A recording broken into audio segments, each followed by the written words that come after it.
Bom dia, boa tarde, boa noite, seja lá a hora que vocês estiverem assistindo a esse vídeo. Hoje falaremos sobre o 15 de novembro, quando se deu, em 1889, a proclamação da República no Brasil.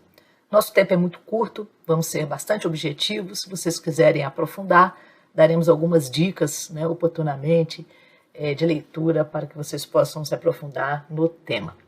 A República foi proclamada por meio de um golpe civil-militar, do qual participaram alguns intelectuais, setores da elite política brasileira, os militares, sobretudo os de baixa patente, os jovens militares, mas também acompanhado de alguns marechais, entre eles Floriano e Deodoro da Fonseca, e com o patrocínio, vamos dizer assim, financeiro e suporte político de setores ligados à cafeicultura. O café já era, na ocasião, a nossa principal força econômica.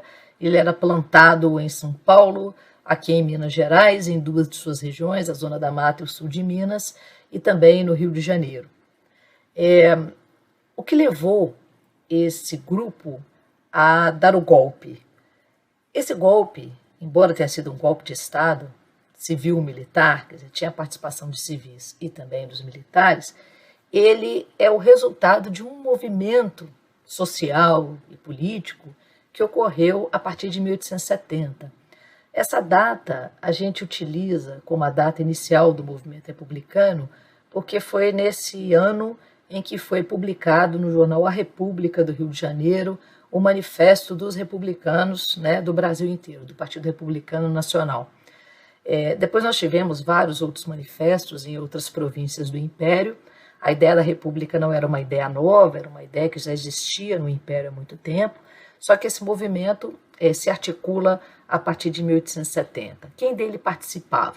Nós tínhamos alguns intelectuais que eram em número bastante pequeno, mas que eram responsáveis por conferir uma certa homogeneidade ideológica ao movimento.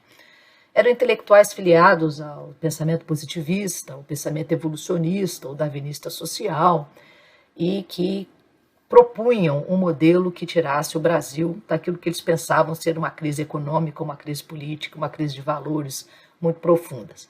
Além dos intelectuais, nós tínhamos uma elite política que estava fora do poder e que pretendia abrir espaço para sua entrada no poder, e o regime se mostrava muito fechado em relação a essa elite política. Então, ela tensionava a situação com vistas a articular alguns espaços políticos para que fossem abertos, para que esses setores conseguissem ser, de alguma forma, recrutados para o poder.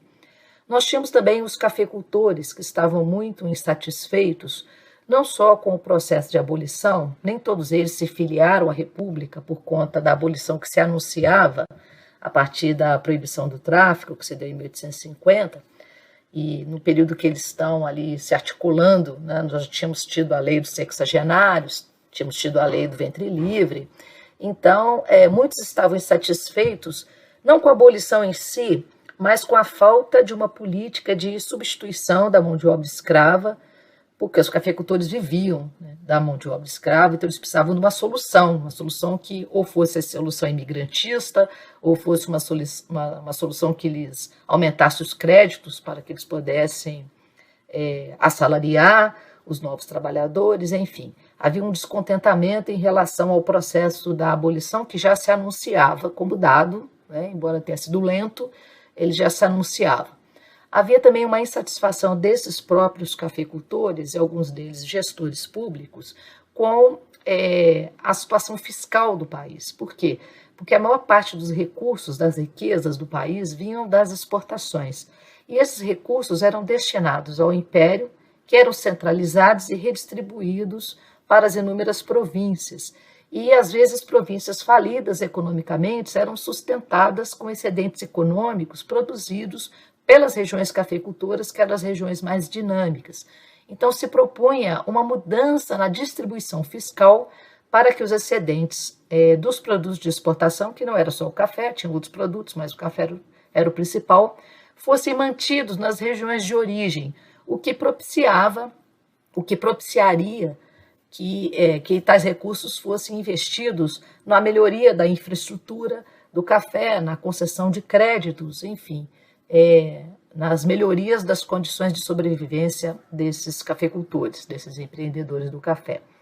Nós tínhamos também os militares, sobretudo os jovens militares, que se afeiçoaram muito aos ideais positivistas e que previam que o melhor regime, a melhor saída para o Brasil era por meio de uma ditadura militar, e o Brasil cresceria, entraria no que eles chamavam de estágio positivo por meio de uma ditadura militar. Então você tem uma juventude militar que se mobiliza em torno do projeto republicano, e tem aqueles militares também que, fortalecidos pela Guerra do Paraguai, vencida pelo Brasil, ansiavam uma maior participação política, não só melhorias de soldo, mas também uma valorização por parte do imperador, que em geral valorizava mais a marinha do que o exército. Não tínhamos a aeronáutica ainda como uma terceira força, mas tínhamos o exército bastante fortalecido, que via na República uma possibilidade de participar da política e aumentar o seu poder, o seu protagonismo dentro do regime. Bom, e o povo? Onde o povo ficava? O povo, nós estamos falando de um povo, em sua maioria escravo, em sua maioria iletrado. Nós temos um nível de letramento próximo, de iletramento, ou seja, um número de analfabetos próximo a 75% da população. Então, o povo não tem muito acesso a essas discussões que se davam no seio da elite econômica e no seio da elite política e no seio da elite cultural. Ele não tinha muito acesso, a não ser quando ele ouvia as pessoas falarem nos seus comícios de rua, quando havia alguma leitura pública de jornal, né, quando haviam algumas conferências, quando ele era objeto de propaganda do movimento republicano, ele tinha conhecimento, mas em geral você não tem uma participação popular efetiva no movimento republicano. Bom, quais as estratégias que os republicanos utilizavam? A imprensa, que era basicamente o único meio de comunicação que nós tínhamos no período, não temos rádio, não temos TV, não temos internet, e pouca gente lê, o correio não chega em todos os lugares, então nós temos uma dificuldade de comunicação muito grande por parte do movimento republicano. Então eles se valem muito da imprensa republicana. Se valem também muito dos meetings, que são os comícios, eles vão para as ruas e começam a fazer discurso, ou as conferências, onde eles vêm aqui, reúnem as pessoas para expor o seu projeto republicano, e se vale muito de uma propaganda de porta em porta.